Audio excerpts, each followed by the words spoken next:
Eng og'ir xayrlashuv. Eng qiyin xayrlashuv hali ham bir-biringizni yaxshi ko'rishingizga bilib turib xayrlashishdir. Chunki muhabbat tugamagan bo'ladi, lekin munosabat allaqachon charchagan bo'ladi. So'zlar kamayadi, sukut ko'payadi, lablar esa yig'ilib beradi.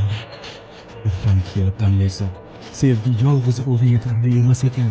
Uni ushlab turish uchun qilgan ishonch, e'tibor, mas'uliyat ham kerak ekan.